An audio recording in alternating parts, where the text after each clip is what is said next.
This is the Man in Black. Here again to introduce Columbia's program, Suspense. Our distinguished star this evening is that delightful gentleman, Mr. Roland Young, playing as author of detective novels, who invented his best plot when his life was at stake. With Mr. Young to play his long-suffering secretary is Miss Peggy Conklin. A story by John Dixon Carr in a somewhat lighter mood than is our habit, and called The Customers Like Murder, is tonight's tale of suspense. If you've been with us on these Tuesday nights, you will know that suspense is compounded of mystery and suspicion and dangerous adventure. In this series are tales calculated to intrigue you, to stir your nerves, to offer you a precarious situation, and then withhold the solution until the last possible moment. And so with The Customers Like Murder and the performance of Roland Young, we again hope to keep you in suspense. On a hot summer night in a village on the east coast of England, a famous writer of detective stories is dictating to his secretary.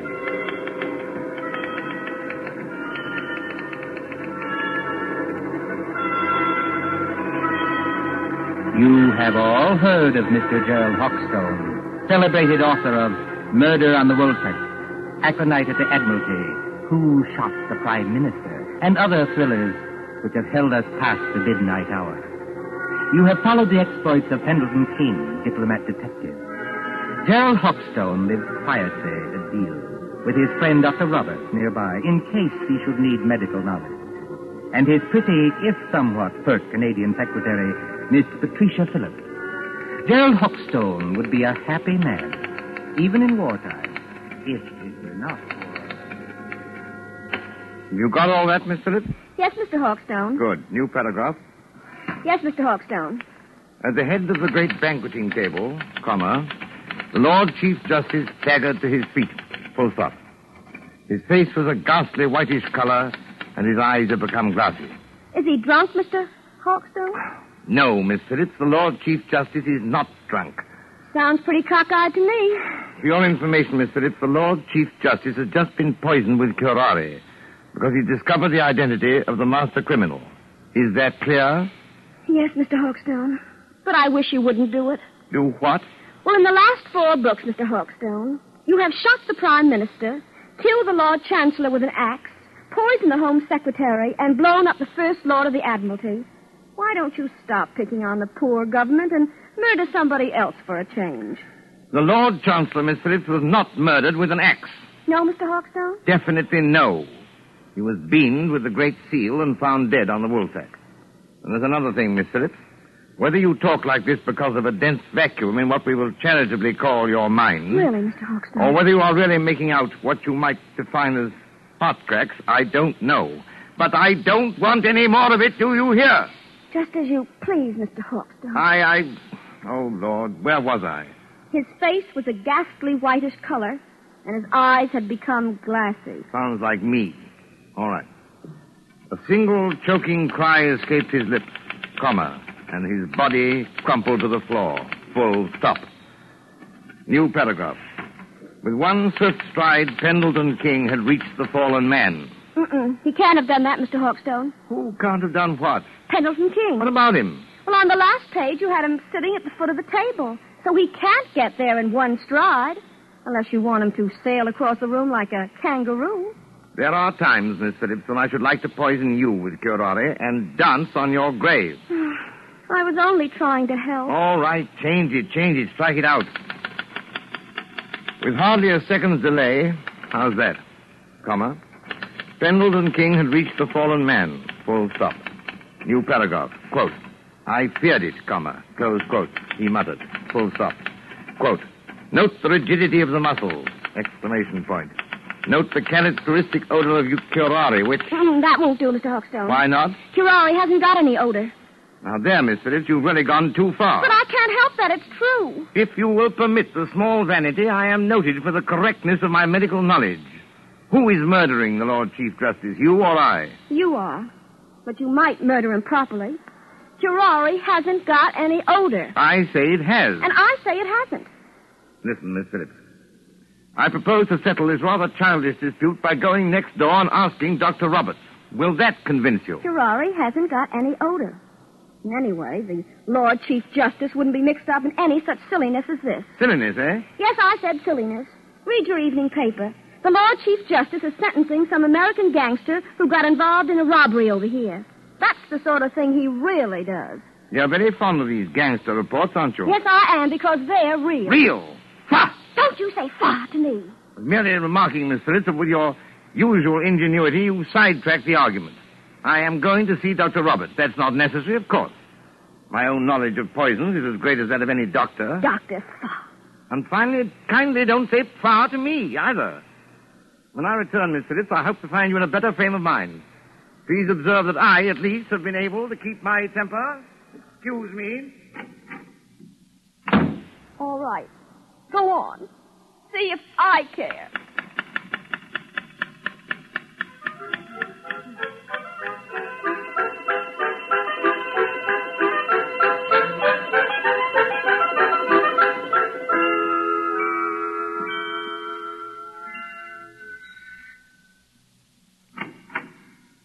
Oh, excuse me, but... Good evening, Mr. Hawkstone.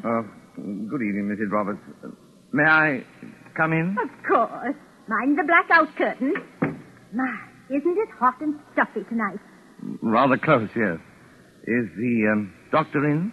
I'm afraid he isn't, Mr. Hawkstone, but I expect him back any minute. Oh, out on a call? No, I'm almost certain he isn't, because that's his medicine case and stethoscope there on the table. I think he's just gone up the road to get some tobacco.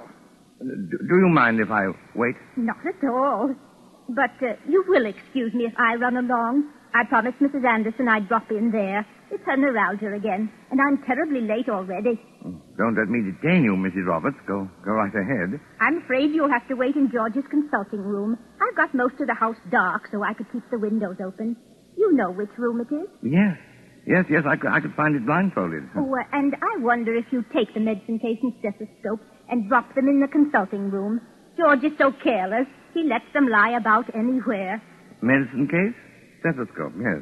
As a matter of fact, I've always wanted to hang one of these things on my neck like this. Look almost like a doctor, don't I? Good night, Mrs. Roberts. Good night, Mr. Hawkstone. See you later. Oh, so what I write is silliness, eh? And I don't know anything about poisons. And I call her Miss Phillips instead of Patricia. Ah, here we are. Now, where's that light switch? Good Lord. Come on in, Doc. Close the door.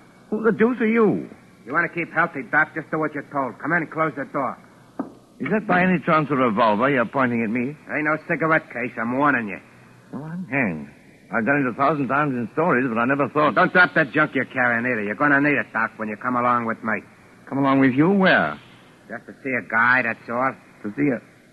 Oh, wait a minute. You don't think I'm the doctor? Now, look, Doc. I ain't got any time for gags, see? The boss says to bring you, so I bring you. There'll be a very sick man out there if you don't go. Yes, there'll be a very dead man out there if I do go. I tell you, old man, you're making a terrible mistake. Now, look, Doc. My name is Hawkstone. I live next door. I'm not a medical man, and Wait a I minute. never... Somebody's coming. Miss Phillips. Now then, Dr. Hawkstone, just look here in the encyclopedia. So you ain't the doctor, huh? That's done it. Just a real old-fashioned kidder, ain't you? Now, you keep quiet, lady. You know it's good for you. I know you. I've seen your picture. You're Big Louis Miller. Pretty smart I'm dame you sure got that's here, him. Doc. Listen, Mr. Take it Hawkstone. easy, Miss Phillips. Big Louis Miller and Slats Kelly. Slats Kelly is the gang leader. Well, we're supposed to be friends of this gangster who's on trial in London now. But I hadn't heard they were in England. No, lady. Neither is anybody else. Now we're for it. Who is this dame, Doc? Your night? No, she's my secretary. She doesn't know anything about this. She seems to know too much about it, if you ask me. Come on, lady. You're going with it. Going? Where? Just for a little ride, lady. Just for a little ride.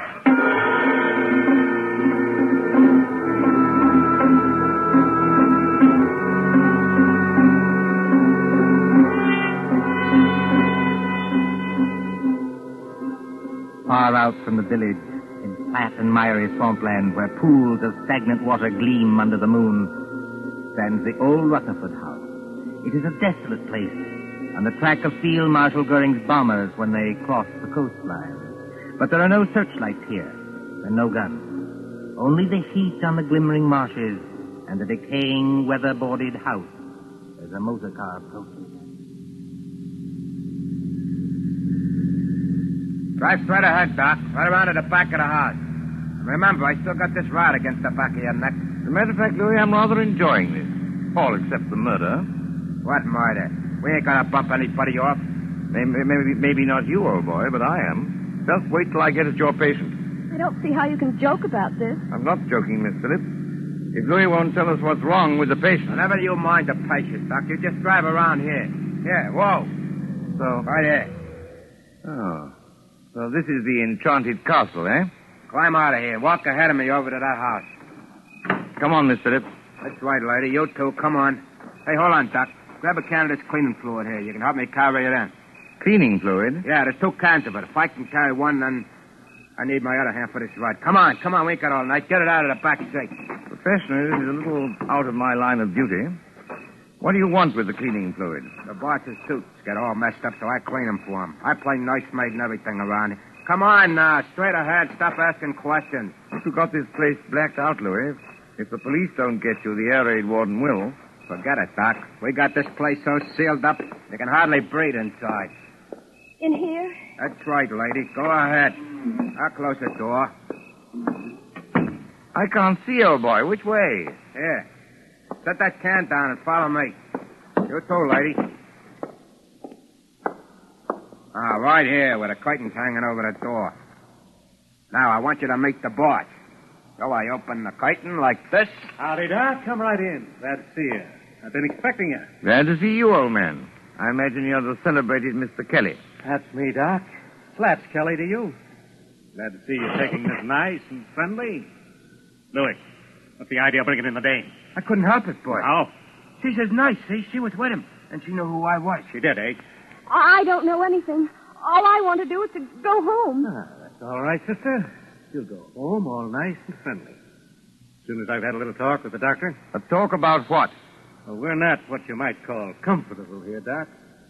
Well, we've got flashlights, canned food, plenty of liquor, portable radio that works on a battery. So we managed to get along. You know what I mean? I said a talk about what? Well, that's it. That's what I'm going to tell you.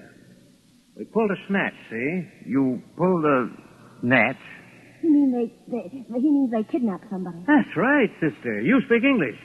May I ask who was snatched? Well, I'll tell you, Doc, because it'll have you a big laugh. The guy we snatched was the big shot you call the Lord Chief Justice. You snatched the Lord Chief Justice? We sure did, Doc, and his clerk, too. They're in the room right over there. Shut your trap, Louis. I didn't mean nothing, Buster. I was only Did trying you hear me say shut your trap? Okay. But look here, what was the idea behind this snatch? Well, I'll tell you, Doc. We got a pal, see? Well? Dominic Forelli, his name is. He's up on a grand larceny rap, and Forelli don't like grimy jails. He don't like 'em at all. Besides, the dirty little rat owes me 14 G's. So what do? Snatch the Lord Chief Justice, apparently, but why? Because the mouthpiece back home tells me long ago that a man can't be sentenced except for the judge that tried him. And the Lord Chief Justice is the judge who tried Dominic Forelli, is that it? That's right, Doc. But it ain't the main thing. This Chief Justice is a pretty important guy, see? So, what do? We write to the cops and say, now look, we got the old bird in a place where you'll never find him, and if you want to keep things nice and friendly, just spring Dominic Forelli. Spring him? Turn him loose. Sure. Spring Forelli, and you'll get the old judge back in one piece. If you don't do it, you'll get him back with his head as full of holes as a Swiss cheese. And we're not kidding. This is horrible. I can't stand it. Take it easy, sister. Take it easy. You know, Slats, I admire you tremendously. You do, Doc. Why? Because you've invented a crazier idea than I ever did. Just what do you mean by that crack, Doc? You don't honestly think the government will make a bargain with you. I sort of think they will, Doc. I sort of think they will. But what if they don't? It'll be just too bad for a lot of people. You know what I mean? Why wouldn't I like to give that judge a going over? Louis got a sort of a grudge against the old guy, Doc. Well, wouldn't you have? Louis' temperamental, see? He gets bored easy. So he says to the old guy and his clerk, he says, can you play poker? Just says, sure. So they play poker from 6 in the evening to 5 in the morning. What do you know? If the old judge don't win all Louis' dough. They rung in a cold deck on me. That's how they done it. They're a couple of crooks. Are you accusing the Lord Chief Justice of playing poker with marked cards? He won my dough, didn't he? Shut up, Louis. Okay, boy. Not that I blame Louis much. The things I've had to take from that judge. Well, that's where you come in, Doc. I was just wondering about that. Which of one of them is... Hurt? There's nobody hurt. Not yet. Then what the devil do you want with me? I want them kept quiet so they don't keep trying to escape. We can't get tough with them, not until I get Forelli and my 14 Gs. And I want you to give them a hypodermic or something that'll keep them out cold for 2 days. Can you do that? Why, yes, I don't know. I suppose I could. Mr. Hawkstone, for heaven's sake, be careful. Now, what do you use to dope them? Well, under the circumstances and considering all the factors involved, I think I should use morphine. You got any morphine in that black satchel? Oh, yes. Plenty of morphine. I always go about equipped for these little emergencies. Well, then open the satchel. Come on, open it. Well, there you are. Dozens of little bottles, anyway. Now then, Doc, which one of them bottles is the one that has the morphine in it? The fact is, Slats... Come on. Which one is it? Listen, boss. Louis, how many times do I have to tell you to shut up? Yeah, but it's the midnight news. The news on the radio. You said you wanted to hear it. It's after midnight now. Why didn't you tell me? It's all right, boss. I switched the radio on. Well, then keep quiet, all of you. A couple of seconds now, you're going to hear some mighty sweet news. I wonder. So do I. Quiet. The Lord Chief Justice. Hey, that's us, ain't it? The kidnappers, stated Superintendent Hadley of the CID, seem to entertain a belief that no sentence can be passed on a criminal except by the judge who tried him. Whatever may be the law in certain American states, this is not the case here. Dominic Forelli, alias Dominic Stevens, was today sentenced by Mr. Justice Stoneman to 14 years hard labor and this evening entered Dartmoor prison. Why, that One moment, please. double-crossing lawyer told me... Take it easy, boys. Take it easy. Kelly, he's as white as a ghost, and his mouth is twisting back as though... Here is the bulletin just received. Scotland Yard flying squad cars, assisted by the constabulary of a county which for obvious reasons cannot be named, are closing in on the two kidnappers, believed to be men already wanted in the United States for murder. That's us, Should anyone who has any further information about these men, whose descriptions follow, communicate with New Scotland Yard, telephone number Whitehall 121... Wait till I get my hands on it. That's all right, boss. Everything's all right now. I turned it off. Can't do more than turn it off, Louis. I'll fix that thing. Hey, what are you going to do, boss? Hey, don't bust the radio. Hey. Oh, you hadn't ought to bust the radio, boss. Now we can't get any news. We've had our news, ain't we? Come on, put that light out. I want to look out the window. Oh, they're closing in. Tricia, you see, I can call you that. Why couldn't you have called me that weeks ago? Oh, well, putting that aside, I started it as half a joke. But I'm not joking now. I intend to get that rat-faced Slats if it's the last thing I ever do. It probably will be. But how are you going to? First, Pendleton King, my dear. He's got out of worse scrapes than this. 14,000 bucks gone. And the cops on our tail while we stand here yapping. You heard what that radio said, Louis. Yeah, I heard it all right. Look, boss, we better lamb out of here while it's Sure we time. will, Louis. Before we go, we settle things with the old guy in the other room. You can't get away with it, Louis. This is England. They'll hang you. So what? We got a murder rapper facing the States, ain't we? And I just as soon hang as fry. What about you, Louis? You said it, boss. Let me take this rod of mine, stick it against the back of the old guy's neck, and... No. No ride. That's too easy. Easy? Sure. One slug and it's all over. This guy rates special treatment. And that's where the doctor comes in. You know anything about poisons, Doc? I know a good deal about poisons. The customers like murder. What's that? Oh, nothing. Just a slogan in my profession. Look, Louis, do you remember the time Johnny Presco was running the old 3rd Avenue Social Club? Yeah? And Mike Delaney talks out of turn? And they feed him some white stuff called strychnine? Oh, yeah. And sit around and light cigarettes and watch him die. It took 4 hours, Doc, and you could hear the rats screaming as far as 81st Street. Now, wait a minute, Slats. You I can't... can't, huh? We'll see. You got any of that white stuff, Doc? Well, Come on, I you've might. got I something don't in know. that bag that'll make the old guy squeal now, haven't you?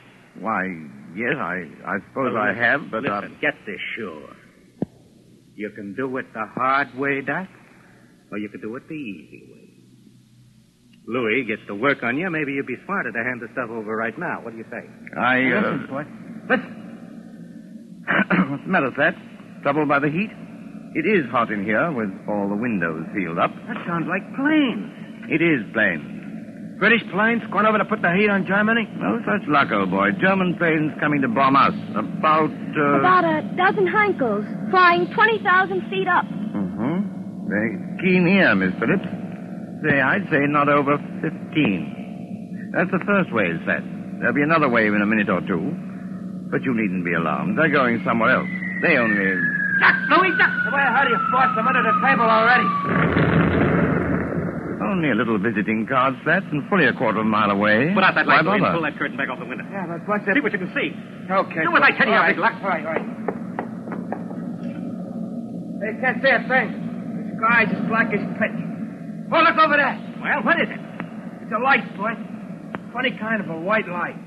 Up there over the tree. It's not very steady. It starts and then dims, and then it starts and dims. Only a basket of incendiary bombs, Louis. Incendiaries, eh? What is it, Jerry? You got an idea? Louis, this is just what we've been waiting for. Those Scotland Yard cars are going to get held up until we can settle things with those guys in the other room. Come along with me. Why don't you two lugs get smart? Jerry. What's that? You don't want to have your neck cracked on a rope, do you? Or burn in the electric chair back home? What are you getting at? Why not take advice from somebody who's been killing people in a professional way for 15 years? I'm not in the mood for gags, Doc, but keep on talking. This Lord Chief Justice and his clerk, what do they look like? Well, the judge is a little guy with a bald head like me. And the other one is a big guy with a punch-drunk pan like Louis. Why? I thought so. I've seen their photographs. When the next wave of planes comes over, and it will, why shouldn't an incendiary bomb hit this house? You mean you think it ain't too safe here? Be quiet, Louis. Go ahead, Doc. In other words, you leave the Lord Chief Justice and his clerk tied up in the other room. Then all you have to do is to set fire to the place. Justice cheated, Medlington gangsters die and blaze. Jerry Hawkstone, have you gone crazy? They may catch you eventually, yes. But it'll give you a few days' start. Hey, maybe you got something there, Doc. And it's got to look good. This house must go up like a piece of paper in a furnace, past any possibility of being put out. Yeah, and that's the catch. Why so? Well, this house is in the middle of a swamp, see? It's as damp as your own climate. You couldn't make it burn with a blowtorch. Oh, yes, you could. Aren't you forgetting the cleaning fluid? Cleaning fluid? In that other room, you've got 2 gallons of cleaning fluid. That's benzene, a derivative of petrol. Soak every inch of the floor of that room with it, every inch of it, mind, and the place will go up like tinder. Well, it's worth a try, Louis. Turn on your flashlight. Okay, boss.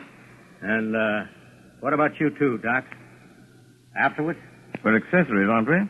Are we likely to talk? Better put a couple of slugs in them, boss, and drop them on the road. What's 1 or 2 more bumps in a spot like this? Maybe you're right at that. Well, anyway, Doc, thanks for a swell idea. You heard what the doc said, Louis. Get going with that cleaning stuff. Both of you had better do it. I'm warning you. Oh, why? Hear that? Because there isn't much time. Here they come. You can't have a fire start after the last wave of planes has gone over. Well, maybe you got something there, too. But I'll just take a little precaution first. What are you going to do? These are handcuffs, sister. 2 of the neatest pair of cuffs we ever swiped off a dumb cop. Well, just lock your arms around the back of the chair, like this. And the doc's arms around the back of his chair, like this. And we'll get going. Come on, Louis, through the curtain. Okay, I'm coming, boss. Bye-bye, Mr. Hawkstone, and your lady friend. Be seeing you in the funny papers. Or in the morgue.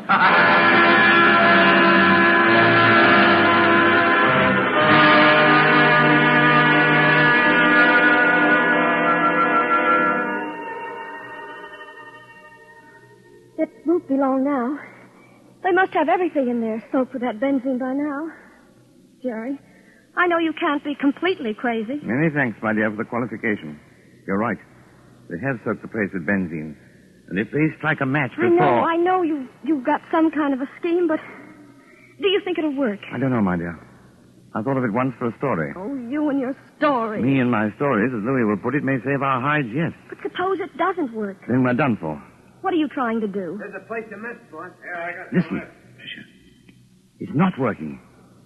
But it's got to work. What's got to work? 5 minutes. Must be at least that. They've been pouring out that benzene an inch at a time all over the... What's the matter? Listen. What's the matter, you big lad? Get set up? Nothing's got me, boss. It's working, Patricia. I think our friends are licked. No, they're not. Slats is coming back. What the heck are you trying to pull, Doc? What's the matter with Louis? What's the matter with me? You've lost the game, Slats. You're finished. Oh, I'm finished, am I? It's the benzene fumes, old man. To pour out a lot of cleaning fluid in an airtight room like that one is practically certain death. You know, Slats, you ought to learn more about crime. No, you won't, Slats. You can't reach your gun. The fumes have got you. You can't move your arms or legs. Your eyesight's going. In 1 second more, you'll be... Got him. Dead to the world. You mean, It worked, Patricia. It's practical. It worked. are you trying to tell me that you killed those 2 men? Not necessarily. Listen, That sounds like cars. probably police cars.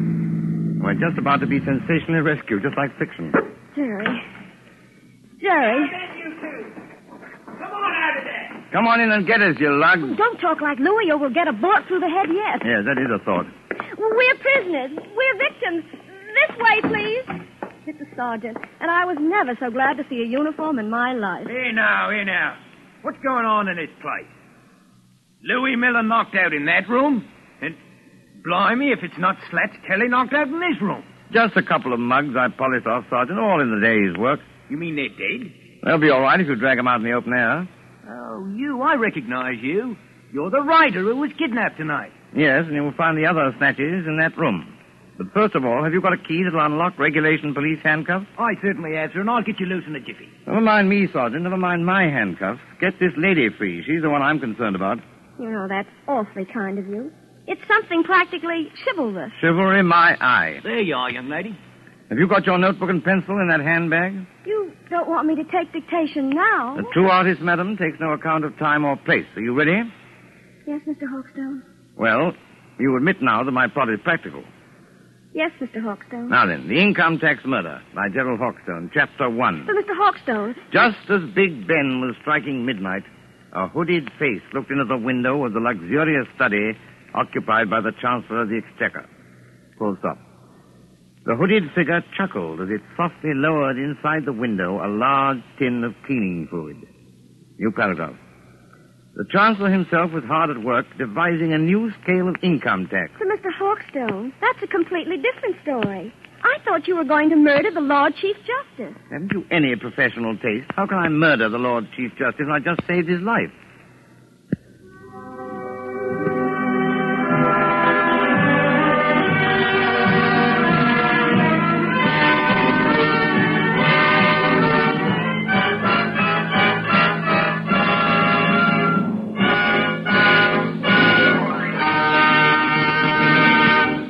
And so ends The Customers Like Murder, starring Roland Young with Peggy Conklin. Tonight's tale of suspense.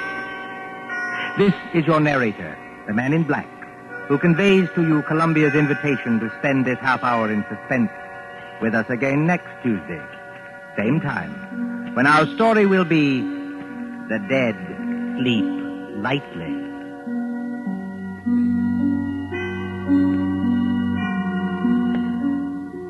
William Spear, the producer, John Dietz, the director, Bernard Herrmann, the composer-conductor, and John Dixon Carr, the author, elaborated on tonight's Suspense. This is Watchwaddle Cartoons on the Baba Ghoulie Radio Show, signing off for the evening.